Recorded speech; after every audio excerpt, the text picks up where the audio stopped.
Sayranı gül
Assalamu alaikum, urmattуу Россия жергесиндеги өзгөчө ошо Красноярскидеги жашаган мекендештер.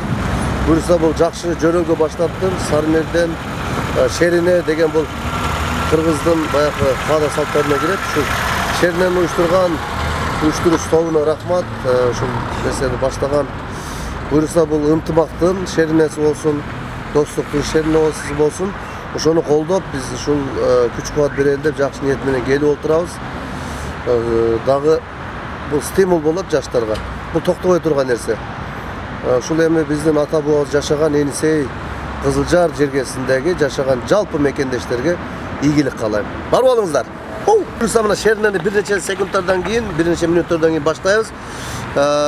Сиздер экрандан алыстабаңыздар. KG видео студиясы дайыма сиздер менен.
Assalamu alaikum, urmattуу. Mına buyursa жакшы жашан, elimizni çoğultup, elimizde bilimlik bolsun, ынтымак bolsun деген жакшы ниет, жакшы тилек менен mına Şerineni bir kança жолу өткөрүп, бүгүн ушул курулушчулар сиздер менен жолугуп, жакшы элден biraz жакшы ынтымакташалы деп ниеттешелдер, сиздер менен чайлашып, жакшы бүгүн жолугушуп отурасыздар. Дагы бир жолу кол чаап коесуздар.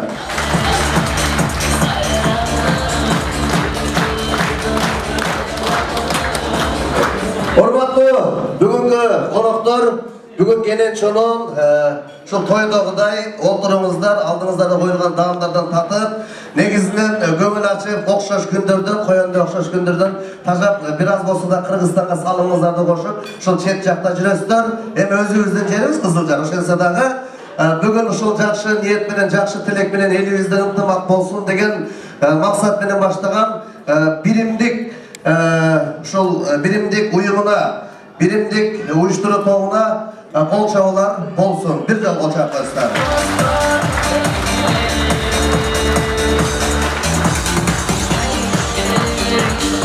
Enesay'a tazim Şerinenin avtarı Sagınbay Kadraliyev ağabeyimizni bolcağa çağırıp koyarız. Geliniz Sagınbay'a gel. Oşan bilen birge Enesay çıkarmacılık Gorgon'un tırgası Süyünbay Kamçıbekovич'te uyuşturu toğunun diplomda tapşırıldı. Siz de bu tarafa gelip koyasınlar. Korkanlar olsun. Şerine Sarmerden degen Kırgızdın bayakı uluttuk. Kağıda saltlarına girip giden negizinde bu Şerinenin maksadı elden başın biriktirip uşunday şan şöketlerinin ынтымакташып anan jakındaşı maksatında uyuşulgan. Negizinden Şerine'de ırlar жаңырат. Bugün her birinizde bir de tağız buyurursa. Stol kılıp da bölüp orada tağız. Erden tursanızlar olur. Bu Şerine degen toy aldığınızdaki dağımlardan tatı oldurumuzlar. Toy olgandan keyin toylarga gelgende bayakı toylar soyuluk жылgı koylar. Topura bel çoğulup aytına dokşa şoylar. Barımızdan oyumuzlar ынтымак bilimdik bolsun. Hazır anda sözdün gezegen ben bu jaga uşul Enesay'a tazim Şerinenin avtarı Sagınbay Kadraliyev Mırzaga söz verelim. Geliniz.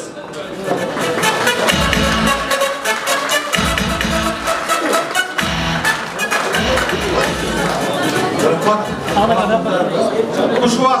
geçiңizdер менен саламатсыздарбы урматтуу Краснояр шаарындагы мекендештер. Бардыгыңыздарга бүгүнкү шермеде жагымдуу маанай жакшы отуруп бири-бириз менен бири-бириз баарлашып шерне кечесин жогорку деңгээлде өткөрүп алабыз деген ойдо турабыз. Ошол менен бирге бул шерне башка шернелерге караганда айырмачылыгы чоң. Мына биздин биримдик курулуш тармагында эмгектенген уюштуруу тобу, мына Үсен баш болгон жигиттерибиз, Автандыр баш болгон, Бакыт баш болгон жигиттерибиз, Маданбек. Ушулар башкачараак кылайлы, өзүндүк кыргыздын баада салтын сактайлы, жылкы союну элдин башын бириктирели, тынч аман ойноп күлөлү деп бүгүн жакшы маанай менен, жакшы тилек менен келип отурушат. Бүгүнкү ушул шерне кечесинде эс алып, бири-бирибизди бири-бириз кубаттап, колдоп, жакшы деңгээлде, жогорку деңгээлде тынч аман өткөрүп алайлы.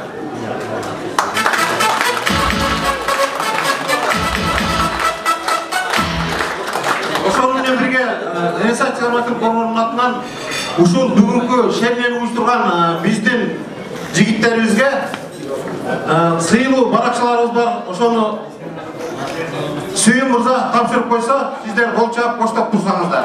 Ошол менен бирге биздин семьябыздын атынан ушул уюштуруу тобуна жигиттерибиздин жубайларына арналган белектерибиз бар.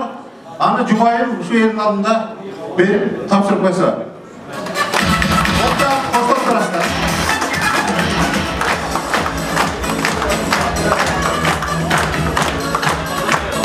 Кол чаап коштоп турабыз.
Daima başlardan düşmeye jakşılık olsun degen niyet menен çegelerimiz, eselerimiz hem aytayın dep attım ele kalpakты кийгиздеген çegelerge, gelinlerge жоолук жоктор деп атсам, жоолуктар салынат, кол чабуулар болсун айымдарга.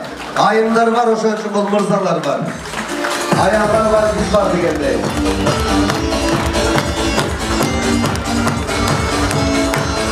Başlardan ak жоолук түшпөсүн.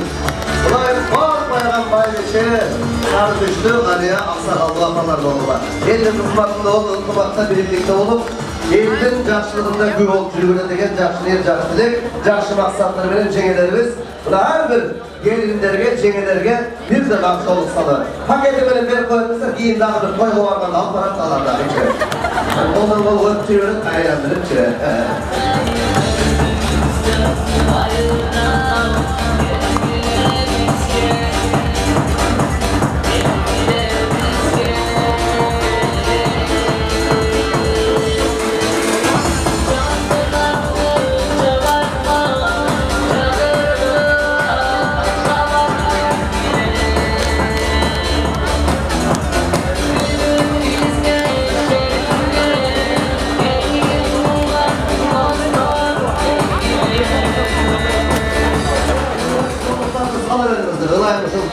ынакчылык иштей берсин. Бул жакта конокторlar артын сап сүйлөп коёбуз. Toylarga gelgende mınday toylarda oturup, nadirinden oturup, bir kollarda birka, bir kollarda kirka, bir ömürde sliva, bir ömürde piva, olanlarda sotka, aldılarda vodka, naturalni sokta, bışırılgan kovta, bir muruşçu oturat, bir gülüşçü oturat, bir sırtka çıkıp, palyot çekip atat ilgili, bir zalyot bolu atat, bir atıp atat, bir jatıp atat, bir tülü oturat, bir sını oturat, bir tanışı oturat, yaşlar calışı oturat, bir içeviz deyip, bir geteviz deyip, biri davay dese, biri kanday da koyar, toy tabalan veremezsin. Alıp oturumuzlar, gelen çoğun. Koca koyuslar, mırzaların ayıplarına. Rahmat. Gelinler var, jengeler var, sizler balgılalayın. Erkekler kayak var adilek, doğru. Çılıq жұмшақ жер болса жүре береміз біз еркектер еш жаққа бармаймыз. Сіздер бар балгыла, аман балгылайын. Мына Қырғызстанды керек болса көтеріп тұрған, Қырғызстанға салымын қоша тұрған жігіттер. Құрылысшы болушылар Қырғызстанды өліп тұрса болады ме? Біздің басшылар кішіне білесіздер, бардығын заряд отырып қалған, ошон үшін бияқта жүреміздер. Бұл концертаға ата бабаларымыз отырып ташқан Қызылжар жергесі башқа Россияның башқа жерлеріне қарағанда ошол Қызылжар Красный Ярда ең ынтымақты башын біріктіріп отқан мен шо Сағынбай екеуізге, Сүйін екеуізге разышылық білдірем. Анан эми бүгін той, андықтан генен чонон жақшы отырыңыздар. Анда мен кезекте дағы Сағын екеуге сөз берем, бұл жақта да диплом белектері бар. Урматтуу коноктор, анда эмесе ушул шерине башталгандан бери, ушул шериненин түптөрүшүнө, ушул шеринени башталганда бул оңойлук менен эле башталган жок. Аябай кыйынчылыктар менен өттү. Мына бүгүн өзүнүн маанасына жетти десек болот. Бардыгы жакшы эле. Ошондуктан мына жерде ардак грамотабыз бар, ушул чыгармачылык борлордун атынан ушул шериненин түптөрүшүнө башынан жардам берип ушуга чейин дагы деле ушул күндө да жардам берип келаткан эки биздин жарандарыбыз бар, ошолорго тапшырып коюуга уруксат этиңиздер. Ардак грамота Келдибаев Сүйүнбек Аширалиевичке Красноярский шаарында жашап жана эмгектенип жатышкан биздин жарандарыбыздын укугун жана кызыкчылыктарын тартиптүү коргоодо маданий коомдук иш-чараларын уюштуруп, Элесайга Тазым шеринесинин түптөрүшүнө жакындан жардам берип, демөөрчүлүк кылып, колдоо көрсөткөндүгү үчүн ардак грамота менен сыйланат.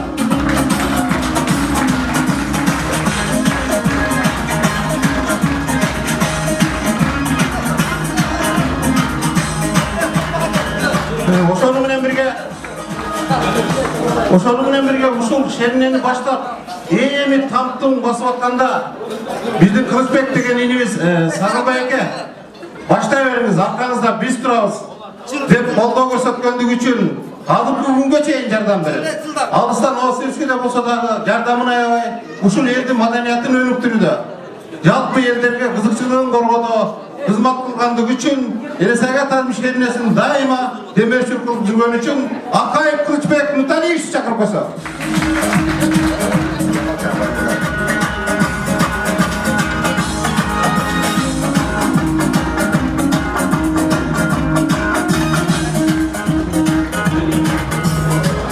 Бул жакта дагы мына өзүбүздүн кыргыздын тоолору, кыргыздын мөңгү жакшынакай бир арчалуу жыпар жуттуу жерлери бул биримдик уюштуруу тобунун мындайча айтканда лидери десем дагы болот, Үсөн мырзага тапшырып коет экенбиз. Кол чабуулдар болсун.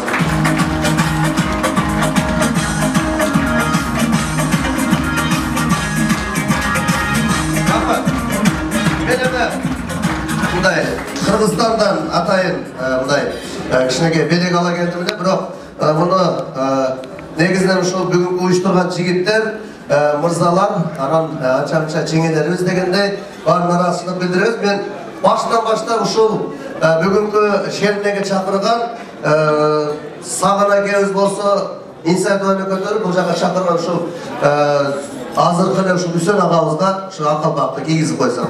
Окшап коюңуздар.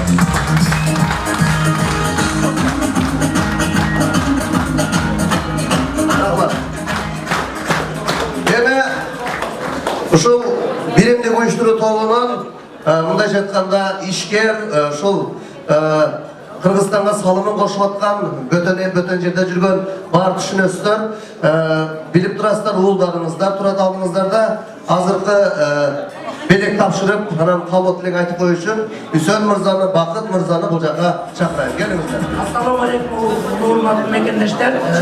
Şu bugünkü şehirler geçenizge hoş geldinizler. Sizlerge kalanız uzun ömür, çimden solup, işinizlerge iyi gelip kalamakçınız. Bilimlik uyuşturucu tohumlatma. Assalamu alaikum, hurmatlı mekendeşler.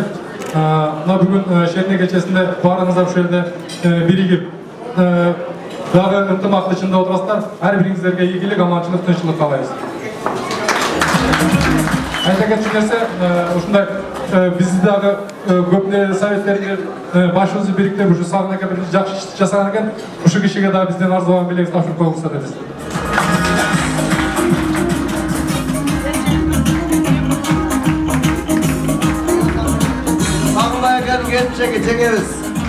Çekeriz.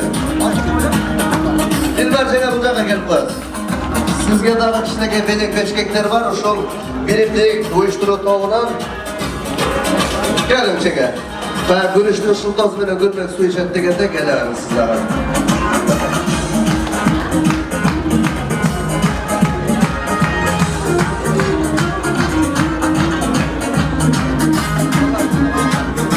Rahman, uluttuk, Kırgız'dan uluttuk göğünlerimiz var gene size jolunu salıp koyup kapı olup koysa jeke. Ol çağılar olsun jekerizge, sağına gelizge. Rahman, olay hırlımak olup, tuğgan olup, jakşı niyen, jakşı tilekler menen jürevereni, aleme bugünkü belek algan beleğinizler kut bolsun. Ilayım bu baştalışkana belekler olsun, ilayım uşul tüvelüktü beleklerdi alыңızдар, ынтымақты болыңыздар, ilayım uşul her bir koşulgan canlarınızlar, menen baktlı olыңızдар. O sizlerge uruksan. Kol çağılar olsun, jalpı uyuşturuşlarga, sağımızda jengemiz mırzalarga ayımdırga rahmat. Korkuslardan olmalı, oldu öylesine, rahmat çağırınızlarga.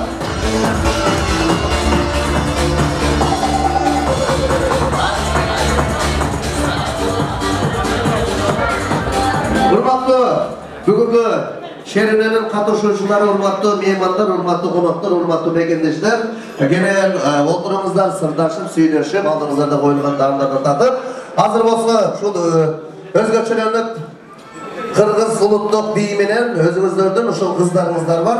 Enesay biyiciler toğu özlerinden calın biyimenen. Kolçavalar olsun. Calın biy, Enesay biyiciler toğu.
say beyçiler tavuğa.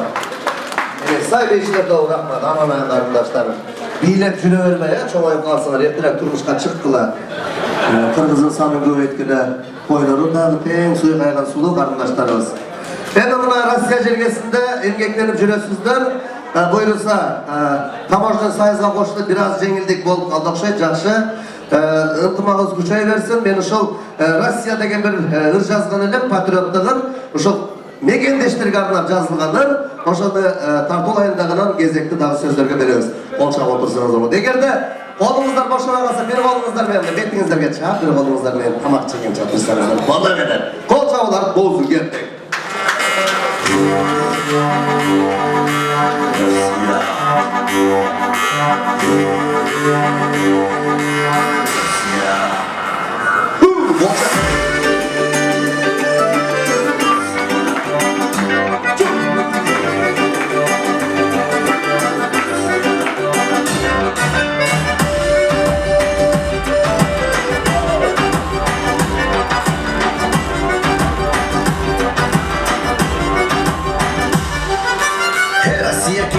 Jeri sonum, söz at, öz için çıleli sonum.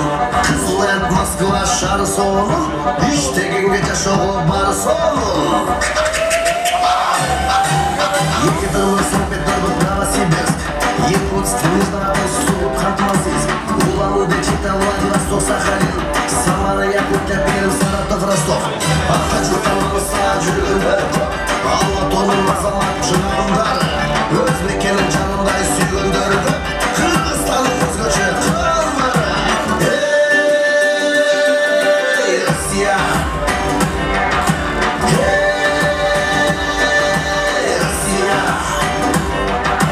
Bayırkadın babaların mekendegen, şarladın atları var neçendegen. Dini sayı Kızılcalı abakanı, geldi cedi tarih menin bekendegen. Krasnoyarsk, Omsk giler, biz üçün tarihı bay ülçeriler. Rossiya çökümünün mükemmeşer, Alta Hakaz bordoş tulgan elder. Kırgızistan Rossiya çarını der, koş çarını görünür koştan ete. Ata meken ata jurt özgünü gör.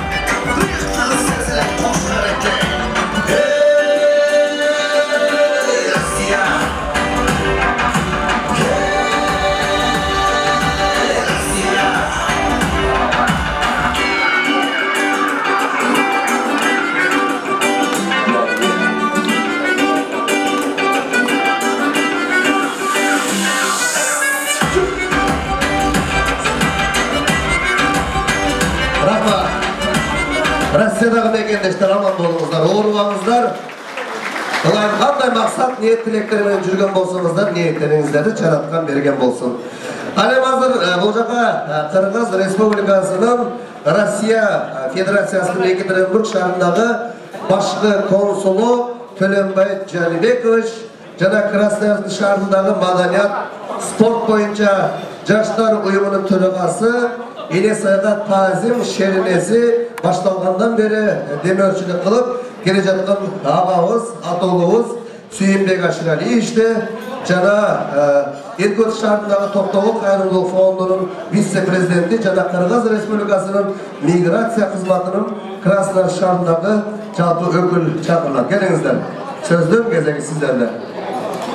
Janibek To'lanbayga jana Süyinbek Aşırali kelingizlar. Qancha жүкті арқалап жүресіздер, Құлайым ушул ынтымақ аша берсин. Анда қалу тілекте Қырғыз Республикасының Россия Федерациясының Екатеринбург шаарындагы башкы консулу Төлөнбай Жаныбекович мырзага сөздү беребиз. Кол чапыңыздар. Саламатсыздарбы, урматтуу кызыл жардык туугандар, Enesaylık mekендештер. Құдай бұйырған екен, мына мен сіздердің ушул шерине тойыңыздарға 3-ші жол келіп қатысып жатам. Мен ойлаймын, бұл Қызыл Жардың өзгөчө бір қасиеті болса керек. Жерде жашап жатқан елдің өзгөчөлүгү болса керек. Ошон үчүн ушул шаарга келгим келет. Ел менен чогуу отуруп, сиздердин чогуу байрамыңарды, курсанчылыгыңарды чогуу көрүшкүм келет. Анан мен билгенден мен дайым айтып жүрөм.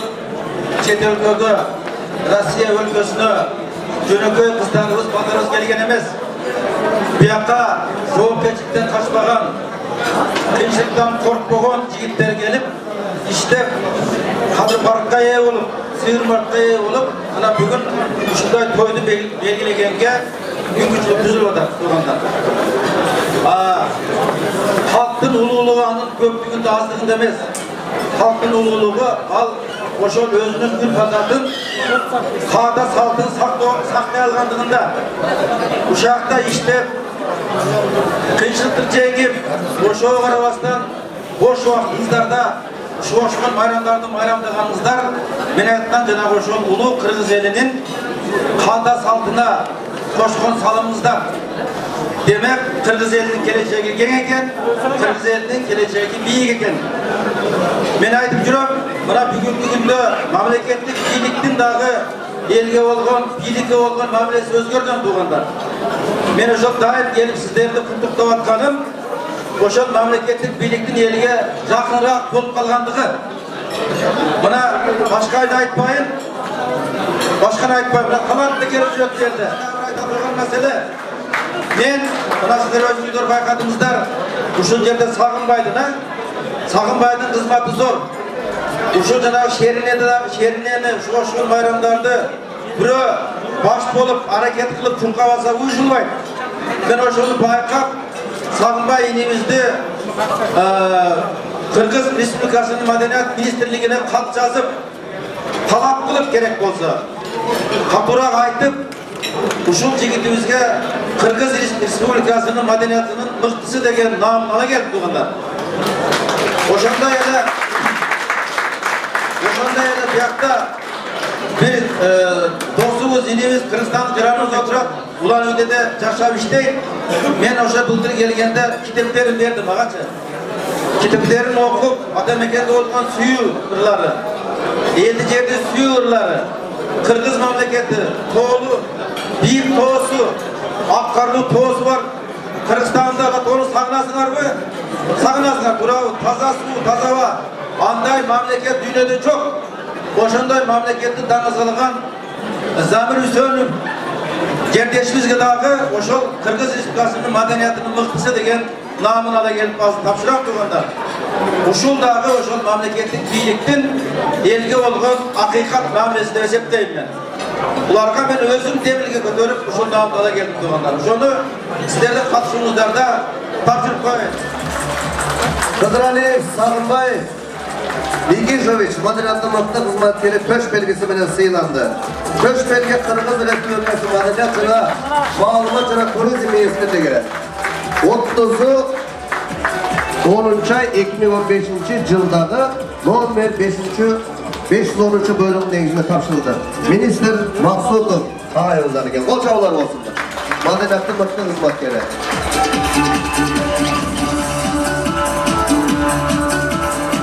Husaynov Zamirbek Ağayozga madaniyatni maqta xizmatkari To'sh belgisi bilan siylandi. Ministr Maqsudov Ağayozdan. Şöyle.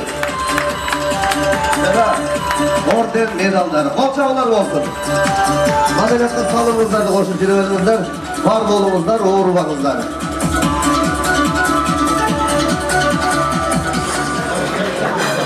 Благодарственное письмо deydi. Генеральный консульство Кыргызской Республики город Екатеринбурге выражает искреннюю благодарность. Телемсін қолайды өтеді. Көптен бері орысша сөйлейді, қырғызша сөйлеп жүрер, көріп қалдыңыз. Карабеков, Үсенбеков, Карабековичқа келді. Қолшабылар болсын. Генеральный консул Қожабаев мырзадан. Үсен мырза. Тайырда жүрсе ошон нұрда дейді, ошон орысша жаздық атайын. Шол консул, генералдық консул Қожабаев ағайымыздан дағы Абдуразақов Дорбек Үсеновичке дағы шол белек дипломды тапшырып қойса, қолшабылар болсын.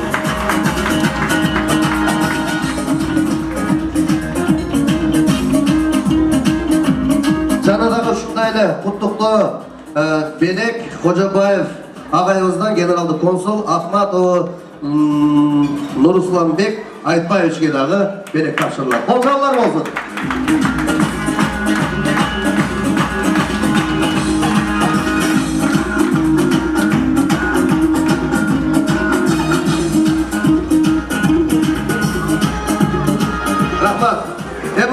Uşaklar bugün köngül açkany gelgensizler. Birazdan ki sözü kıskartabız. Oyun soğuk, gülküler, belek beşkekler belirlet. Anda uşul demeçilik kılıp bir kança jolu biz birine bul şerine gelmez. Biz köptөгөн konsertlerde koyup gelgende ilgili uşul 2000 yıldan beri, 2002 yıldan beri uşul Rossiya jergesine gelip ketебиz. Buyagы Чита, Владивосток, Сахалин gerek bolsa bizim başçı deputatlarımız barmagan жерге чейин барып, элдин көңүлүн ачып жүрөбүz. Ошол келгенибизде конок кылып, тосуп алып, концерттерибизди уюштуруп, жакындан жардам көрсөткөн, ушул шеринеге дагы демөөрчүлүк кылып аткан Сүйүнбек Ашыралиевич мырзага сөз берем. Рахмат. Урматтуу коноктор, кушулак кечиңиздер менен. Бүгүнкү мен ойлойм ушул биздин шеринеге жөн адамдар келген жок. Жүрөгү Кыргызстан деп соккон, Кыргыз мамлекет үчүн өзүнүн салымын кошом деген эр жүрөк кыз жигиттерибиз келип отурат деп ойлоп турам. Анткени бул шерине негизи бул шериненин башкы идеясы ошондой болуп башталган. Бул жерге мен ойлойм ар кыл өнөрдүн ээлери келгенсиздер. Бүгүнкү шеринеде жакшы көңүл ачып, ар бириңиздерде өнөрүңүздөр болсо көрсөтүп, кандай бийлегендер болсо дагы бар өнөрүңүздөрдү көрсөтүп, көңүл ачып кетишиңиздерди мен сурап кетем. Жалпыңыздарга бул белгилүү болгондой, чындыгында тышкы миграциядагы биздин улуттук идеологиянын жоголуп кетүү коркунучу бар экендиги бул ар бирибиздин жүрөгүбүздө бар. Мына ошол нерсени эске алып, биздин Сагынбай Кадыралиев менен болгон башындагы башталган сөзүбүз ошондон башталган болчу. Мына бүгүнкү күндө Кудайдын кулагы сүйүнсүн, биздин өткөргөн жайларыбыз кеңейди, элдерибиздин катышуусу көбөйдү. Кыскасы мен ойлойм биз алдыга жылып бараткан экенбиз. Себеби мекенди сүйгөн, Кыргызстанды сүйгөн, улуттук идеологияны колуна бекем кармайм деген биздин кыргыз жигиттерибиз жана кыздарыбыз көп экени бизге чоң ишеним берип отурат. Урматтуу коноктор, анан эми бүгүнкү уюштуруу тобу чындыгында жаштар десек жаңылышып калышыбыз мүмкүн. Эртеңки эмес, бүгүнкү Кыргызстандын келечеги ушул жигиттердин колунда экени көрүнүп турат. Анткени өздөрү курулуш тармагында иштеп жүрсө дагы, бирок Кыргызстандын улуттук идеологиясына мен ойлойм чоң өздөрүнүн салымдарын кошуп отурушат. Инилерим, силерге чоң рахмат. Ушул Красноярскдеги жаштар уюмунун атынан, жалпы элибиздин атынан чоң рахмат. Курулуш тармагында иштеп, бирок Кыргызстанга бир чоң салымыңарды коштуңар деп мен бүгүн эсептейм. Силерге чоң рахмат. Ар бириңердин үй-бүлөңөрдө жакшылыктар болсун инилерим. Ушул ырдан, ушул жакшылыктан эч качан Кудайдыктерди айырбасын. Жалпы келген коноктор көңүл ачып, жакшыда урдап, шерине ыр көп болуш керек. Биз силерден бүгүнкү күндө ушул биздин өкмөттүн өкүлчүсүнөн келип отурган Төлөбай Жаныбековичке ыраазычылык билдиребиз сиздердин атыңыздардан. Сиздердин жакшы ыр жана бийлериңизге биз күбө болойлу. Рахмат, аман болуңуздар. Азыркы сөздүн кезегин ушул Иркутск шаарындагы мен билгенден ушул Кубаныч агайыбыз, бешлик убагыбызда келгенден бери агабызды жакшы тааныйм. Өзү патриот, кыргыз деп соккон жүрөгүн билебиз. Азыркы сөздүн кезегин Иркутск шаарындагы Токтогул Сатылганов атындагы Кайрымдуулук фондунун вице-президенти жана Кыргыз Республикасынын миграция кызматынын Красноярск шаарындагы өкүлү Кубанычбек Камытович агайыбыз чакырып келип сөз сөйлөйт. Урматтуу туугандар, бир кичине көңүл бөлүп туруңуздар. Чоң рахмат көңүл бөлгөнүңүздөргө. Азыркы сөздү бизде бул жер билесиздер, канцелярия ачылган. Элчиликтин Красноярск шаарындагы элчиликтин канцеляриясы бизде ачылган. Көбү билбешибиз мүмкүн, укпашыбыз мүмкүн. Бирок мурун Новосибирскке, Екатеринбургка барып документтерди жасап жүрсөк, азыр бул жерде жасалып калды. Бул жерде биздин консулство ачылып, биздин жарандардын укуктары ушул жерде эмесе корголуп калды. Жолугушууларды жакындашылган үчүн жолугушуулар болуп атат. Муну маалымат катары айтып коеюн. Кайрылыңыздар, ушул азыр биздин консулубуз бул жерге элчиликтен отурган консулубуз Бекжан Дүйшалиев өзүнүн бул жерде сыйлуу баракчалары бар экен, ошол тапшырып койду. Анан кийин калуу билектерим бар, анан белектер бар, ошол тапшырып койду. Раз ушунча келгенден кийин белек алганга барыбызды Кудай Алла Таала насип кылсын. Бул деген жакшы ниет. жақсы bir адамға өсу, bir ойландырып, bir мекеншілікке, патриоттыққа, ата-енеге, ел жерді сыйлауға тәрбиелеп тұрған қандай белгіде өсетті. Анда біздің консулымыз Бекжан Дүйшәлиев өзінің разычылық парақшасын тапсырып қойсын, рұқсат берсеңіздер. Рахмат. За активное участие в общественной и культурной жизни соотечественников, сохранении самобытности, традиций и обычаев кыргызского народа в Российской Федерации, канцелярия посольства в Красноярске выражает благодарность Базарову Абдуразаку Назировичу. Абдуразак келмей қалыпты, бұл көптен бері Абдуразак барлық танымызда. Емгегі сіңген екен, шыл мақтау парақшасына қатысты болды. Шарипову Кубату Муратовичу.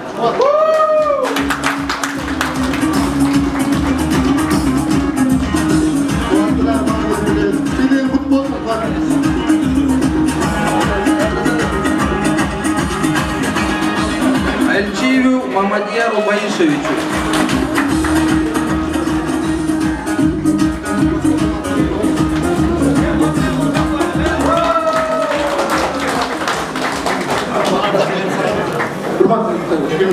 Hürmetli tuğanlar, bizim dahi bu yerden başlık konsulumuz gelip, bu yerden konsul, alan büyük diasporalar bu yerden Çita'dan gelip oturup, Abakan'dan gelip oturup, şularda da çok rahmat gelip bizge katışıp, bizim bayramını ten görüşüp, ten görüşüp oturgan hürmetli tuğanlar bizge çok rahmat. Şu mümkünçülükten faydalanıp, hem şu uyuşturucu tohumlar, bunlar действительно kurucular. Есть строители, есть разрушители. Bu bizden jigitler kurucular. Ben ilgili ettim komünistin kurucular derken, bunlar daha hoşum.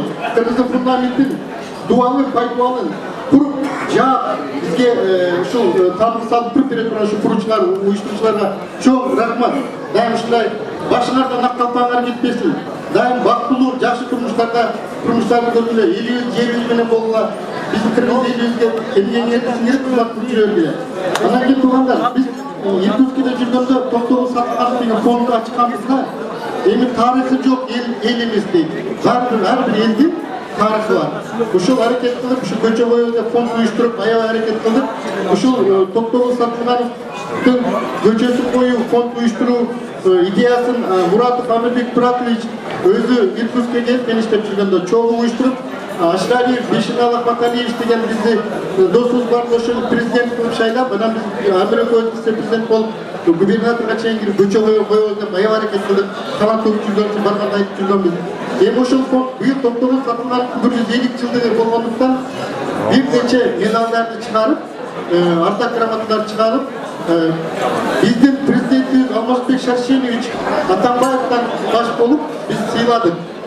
Ошондой кыргыздын татыктуу уул кыздарына эмгек сиңирген, күйгөн, мейнес кылган, спонсорлук өздөрүнүн жардам берген биз уул кыздарыбызды сыйлап келатабыз, дагы сыйлайбыз. Себеби дегенде 150 жылдык юбилей болгондуктан быйыл ошол юбилейлик жылында сыйлап атабыз. Ошого биздин да кичине белектерибиз бар эле, ардак грамоталар бар. Бектур, медалдар менен азыр ошо тапшырып коюлган эле. Ардак грамота менен Иркутск Токтогул Сатылганов атындагы кайрымдуулук фондунун атынан Жаанбаев Виктор Баракбаевич сыйланат. Бектур, сен ушул фондун атынан уруксат этип куттуктап коюшка, вице-президенттин суранычы боюнча. Ошондой эле Иркутск шаарындагы Токтогул фондунун медали менен, Токтогулдун юбилейлик медали менен сыйланат Акаев Кылычбек Муталипович. Фонддун юбилейлик медали менен сыйланат.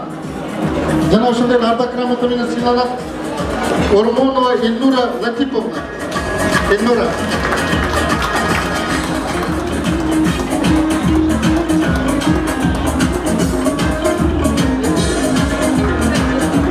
Ошондой эле Токтогул фонду юбилейлик медали менен, ошондой эле ардак грамота менен сыйланат Календеров Каныбек Жамузакович.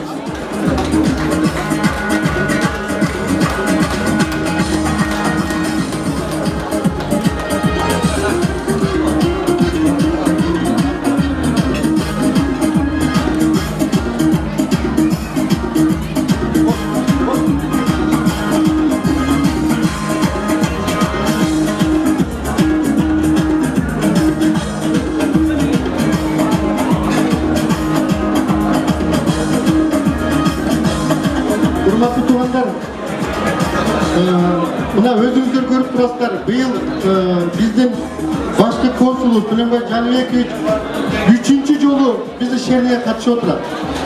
Бул дагы бизге болгон, мен ойлойм, бир мындай внимание. Биздин ушул жакшылыгыбызда келип жүрө берсин. Мен эч кандай консулду 3 жолу бир регионго келгенин ушул мезгилге чейин кайра келип, куттуктоо сөздөрүн айтып, белектер тапшырганын көрүп элекмин. 10 жылдан бери Россияда жүрмүш. Төлөнбай Жаныбекович, урматтуу Төлөнбай Жаныбекович. Сиздин ушул жерге келип катышып, ушу биздин элдерден ар биринин күйшүгү, ар биринин бул жактагы оортукмушу, жетишкендиктери, тойлору, жакшылыктары бар. Бардыгына кабардар болуп, келип катышып, ошондой эле бардык эмгек кылган, мээнет кылган биздин жарандарды сыйлап, медалдар менен тапшырып жүрөсүз. Эми биз дагы сизди бул жолу куруп кетирбестен, өзүбүздү Сибирден ушул жактан өзүбүздүн медалыбыз менен сыйлап, Токтогул Конунун 150 жылдык юбилейдик медалы менен сыйлап, ардак грамота менен сыйлап коюуга уруксат этебиз.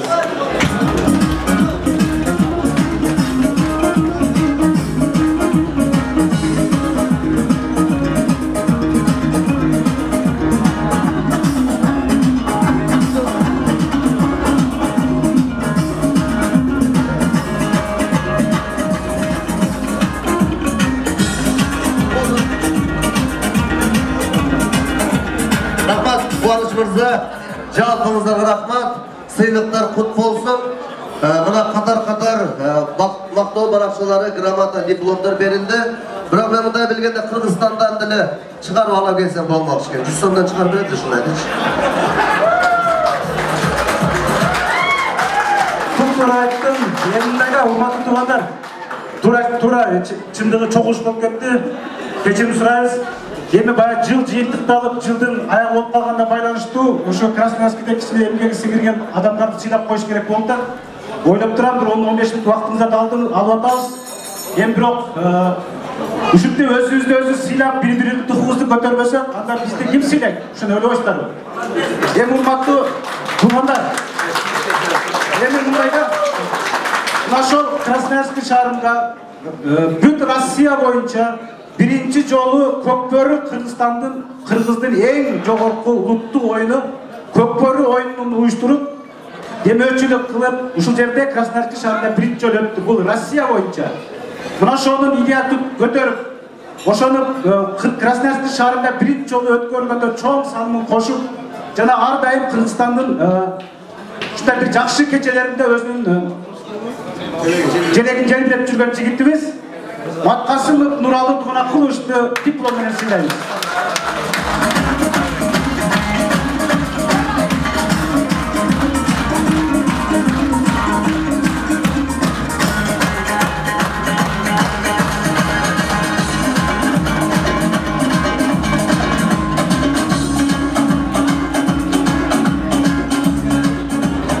Ошондой эле диплом менен Кочкоров Сагындык деп.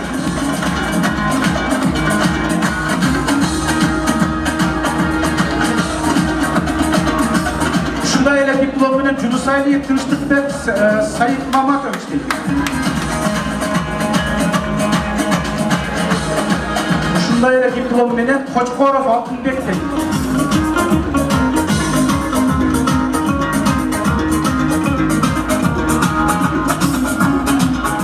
Ушундай эле диплом менен Султанов Мойдун Саламбекович дейт.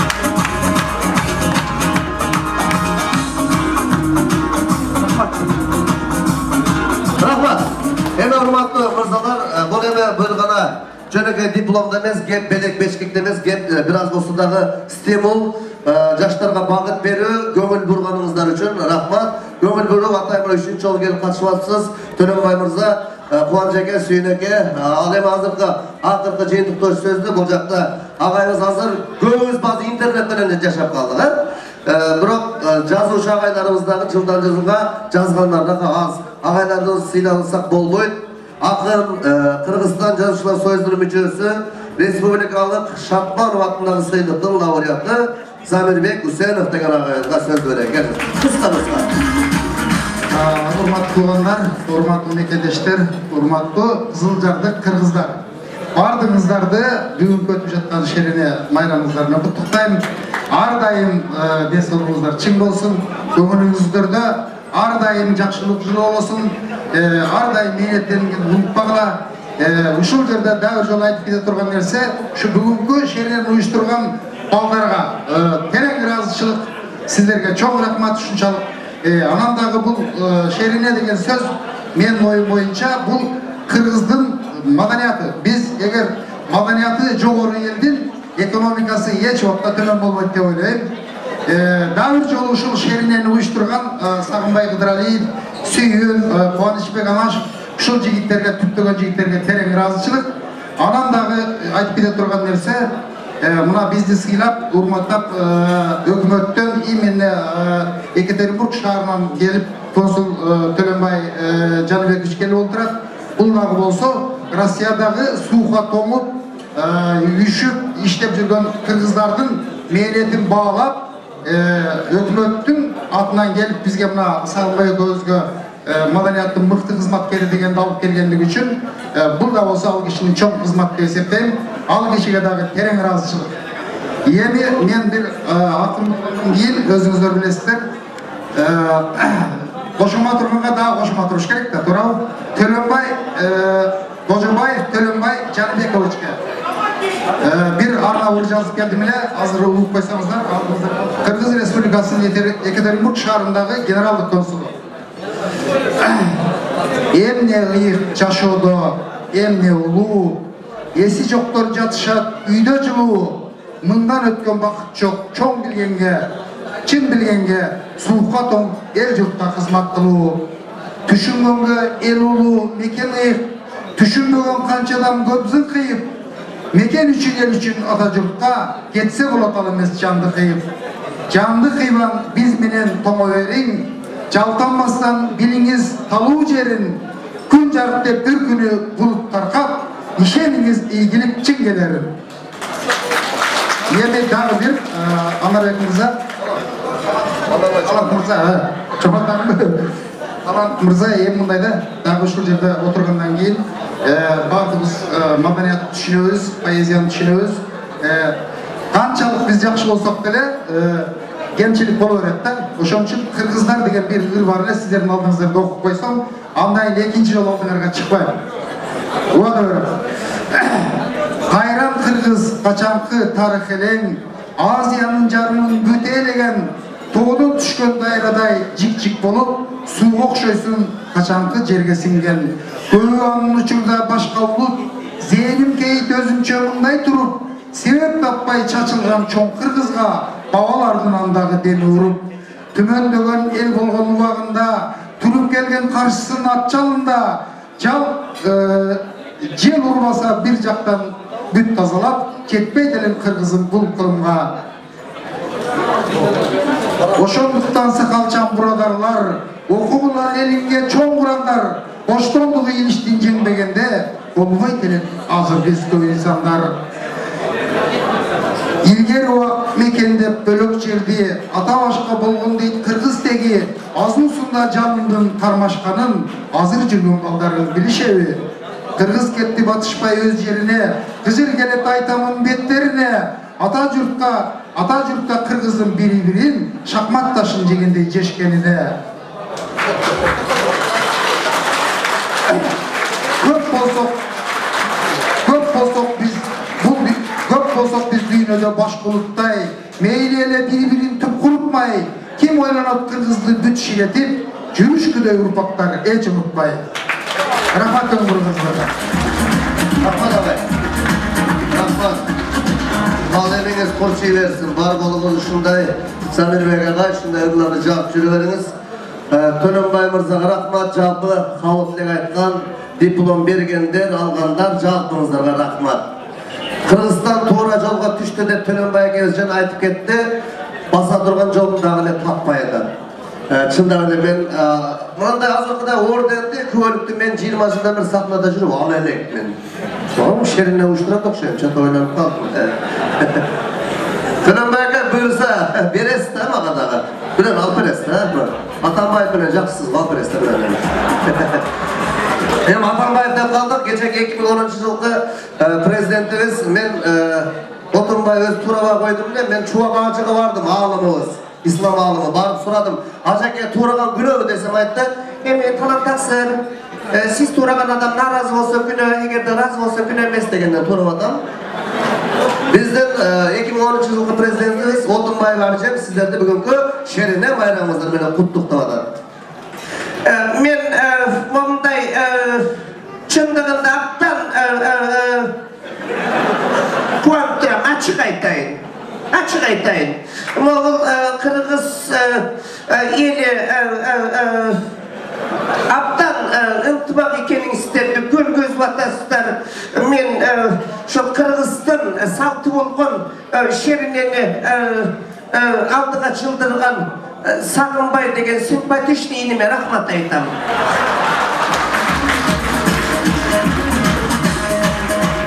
Rahmat. Var olunuzlar, ıntibak bolup жүрөбүңүздөр эми. Отунбай абжем куттуктагандан кийин азыркы президентибиz атасы Бай Атамбаев куттуктап атат.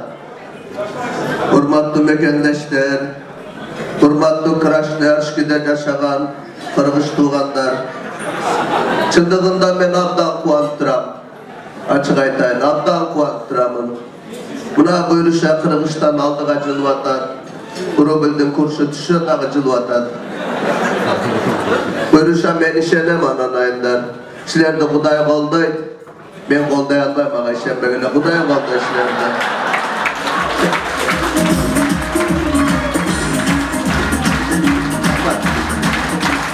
Özbek kişine sayasatta kişine saygılap aytıp жүрөм. Men uşul bayağı deputatlardan Jogorku Kengeşte alып bargan spiker Asılbek Jeenbekov деген akem var. Jogorku Kengeşte sessiyani alып barıp atkanda mekteptegi baldarga sabak ötüp atkanda görünөт da. Урматтуу туугандар, процедурный вопростор барбы? Тыштагыла, кворум бар. Андыктан ишти баштай берели шаар. Бүгүнкү маселе аз эле семейный бюджет. Так, 8-ci микрофон. Урматтуу спикер, семейный бюджет эмес, мамлекеттик бюджет. Keçiresler keçe katırdık ele toydu. Adaştırıp жатпайбы, ак эле сойду. Бүгүн сессия болбой калабы деп турам, чочулап. Анткени 200 аял эшик алдына этегин түрүп олтурат. Талаптар эмне экен? Таш бесим өлтүрүп кое жаздашты, өрдөкчө чокулап. Аңдасам алардыкы жүйө, талаада калды тапкыла деп күйө. Бети табак белөгүздөй бирөө. Урматтуу депутаттар, процедурный вопростор бадыбы? Так, процедурный вопростор жок болсо, кемпир шалдар сурап атат. Кепишти маасыга кийгизеби, же маасыны кепичке кийгизеби? Ошону тактап алып, 10-чу статьяга киргизели. Так, урматтуу депутаттар, азыр талапиз болуп калды, сабырлап сай-сайлап кетпей, саат 2-де келгиле, келип дагы сынактан өтүп бергиле. Бизде ушундай саясат болуп атат. Рахмат баарыңыздарга.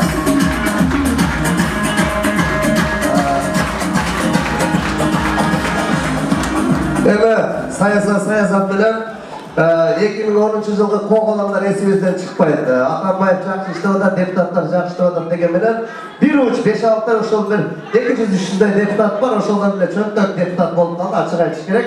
Өзүнө да айтам мен, айта берем, силерге ишенем да, карабай элибизге дегендей. Эми күлкүгө кезекти берели, баарыңыздар күлгөнү, күлүп жайнаганы келип олтурасыздар. Жаныңыздағылар байқап тұрсаңыздар әр түрлі күлкілерді байқайсыздар. Кейбір жеңелеріңіз уялып күлішеді. Уялып күлішеді әкелеріңіздер. Кейбір мырзалар күлетінде күлгенде өзін жоғалтылар. Тасты жандаған бір қойып күліп отыр. Кейбір кішінеге балдар қыздар ерішті келдір. Кейбір балдардың күлгендер таза тұнық күлгі да. Дылайым күліп жүріңіздер. Мен эми анча-мынча 2-3 жылдан бери концерт берип келелекмин Россия жергесине. Бирок интернеттен көрүп атасыздар. Эми живой көргөн башка болсо керек. Мына Нарындык болот өзү. Борончу деген акем бар, бою менден кичинекей. Борончунун өзүндө мындай здоровый сезип калам да. Айтып жүрүшөт, биз нарындыктар аябай мондай таза сүйлөйбүз да. Тиги ошко барсаң менем сенем деп сүйлөйт экенди, туура? Нарындыктар таза сүйлөйт, бирок мындай кинодогудай сүйлөйт да. Буйруса оолуң быйыл жайлоого барабыз. Жайлоого мен дагы, апаң дагы, байкең дагы барат. Макулбу, оолум деп мындай кинодогудай да.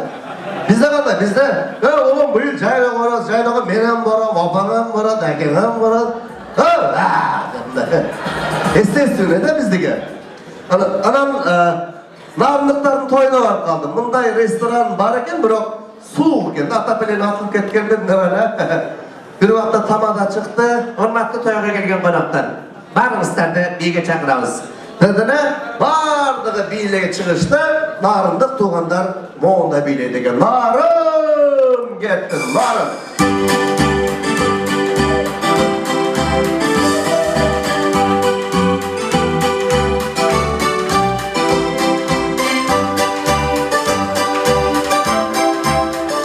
Neganda bilet desem görse restoran içi soğuk kendi. Moğunda biyleydiken biyle atıp konuşup kese bir kalmaştırıp var eken.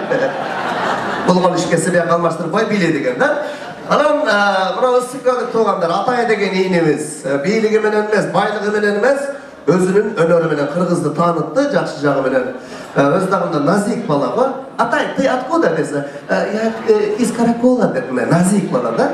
Kızık şehri ısıkladıklar tuğanların bardığı o aksakallardan başlayıp yaşlarga çeyin bardığı atay bolup bilip kaldılar. Isıkkal, moğunda biledigen ısıkkal.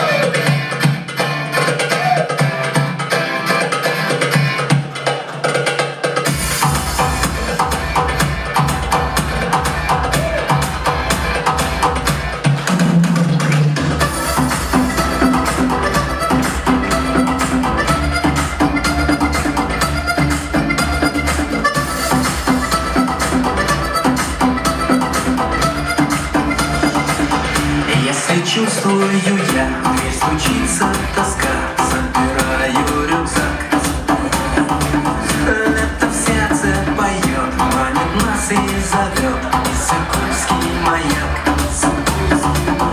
вот не близкий, не далекий. Köylük tuğanlara özü çın cürepten biylegenlerle çında qarap görsek hoş bilen jallap atıgenler. Hoş jallap atıp jengeler Kırgızstan'a toyga barışады. Janatan beri aldın balavasın, arkası mal varsın, diplom, gramatak ne veresiniz mi? Şile veret, kesiniz de, o da örneğin medallarını beri bile.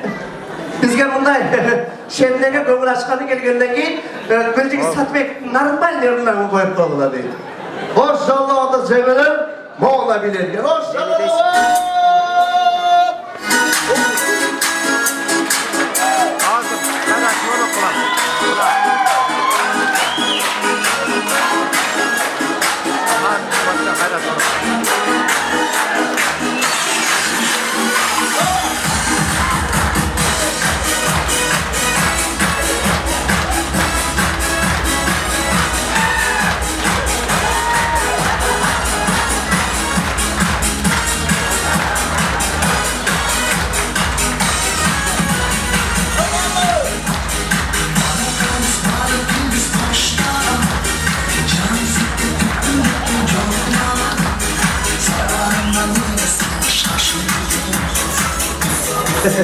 Rahmat.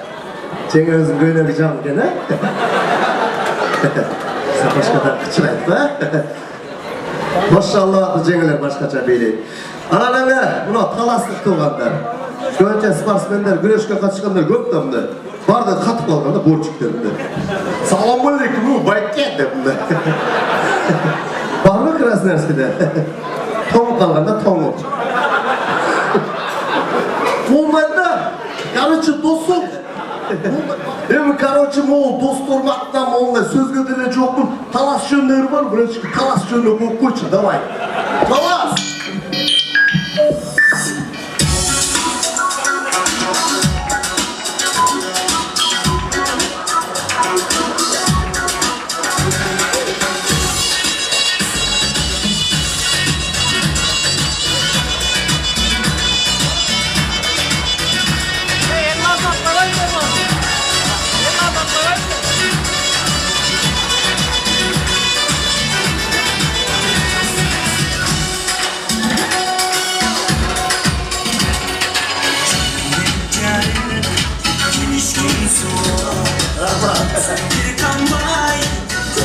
Kat kalganda katı, ton kalganda bayağı marazinlikteki balıklar da iyi doğru burada.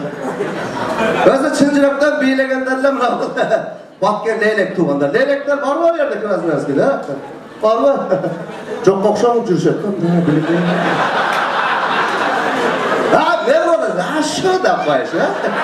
Ha, yani de koyuş, sır vermeyin. Ben Batkenden neyle geçerek kaldım. Maşına bile gastrolga ketip adam. Ketip atıp, Batken'e geçsem biraz, ha, şuna toktanım da kaldı. Toktap maşına çıksam, ne oldu desem, ha, şu enke esmedi. Ne desem, enke eseniz iyi mi olayım dedim dedi. O ıldığa deseniz maşinanızga çıkıp olayım dep aytkan eken da. Ha, boldu dep alıp bardı. Değerli jetken endi aşağı toy barada tiyip kedim dedi. Barsam Batken leyleklik tuğanlar moğunday biyledigen. Leylek Batken!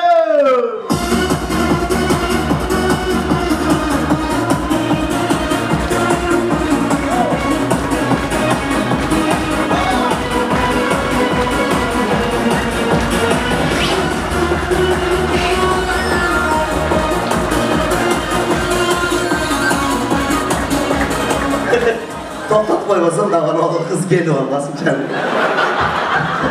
Aldı kardeşim. Birle jol bileyim beni. İki jol bilesen görüp kalsın bugünden. Tamam da Kırgızistan'a getirdim de neydi onun akıllı var. Ana neme? Buna ol, çiğlik tuğanlar özler bunday. Kirgiz sezet. Canım olsa canımla Kırgızca arlaştırıp söyleyeyim. Kırgızca dostum muğundayım da tüy gayet değilsin dedim ben. Çok sen Orusça arlaştırıp söyleyip atarsın desem çok ben вообще Orusça söylüyorum deydi. Вообще de ayttım ko desem ben просто aytıp koydum deydi. Вообще просто iki söz ayttım desem bu почти iki oldu deydi. Üçe oldu desem уже üçe oldu. Her bir söz Orusça arlaştırıp söyleriz. Çeyrek tuğanlar buna özlerin savremenini seçke degende. O aksakal atalarımızdan yaşlarına çeyin. Sarızen çüy, moğunday biyledigen. Sarızen çüy!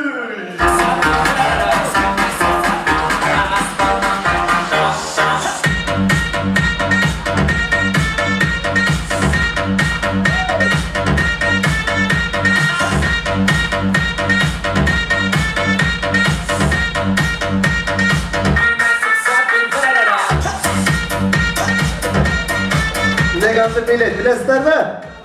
Sebebi? Bakın miting top olan boğa verme koydun aslında. Taşlarda atat da. Atkanda tos atlam da kaç. Aşağıdan şunda beylep kalganda. Borbonoz Bişkek'e gelsem, toy boğarbay, azıcık yaşlar, Amerika, Avrupa artta kalan. Tüm bu kulüplara varsın yaşlar, Moğol'da beylep kalktır. Bişkek!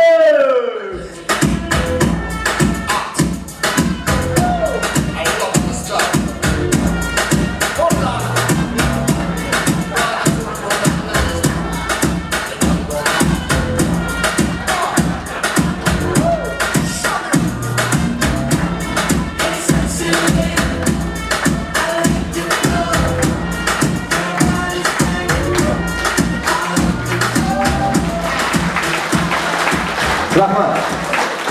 Ben aytayın degen oyum, kanday biylesek dağı, kanday diyalekti de söylesek dağı, her birimizin jürögüz Kırgız'dan, Kırgız dep soksun degen maksatla ettim. Rahmat barınızlarga.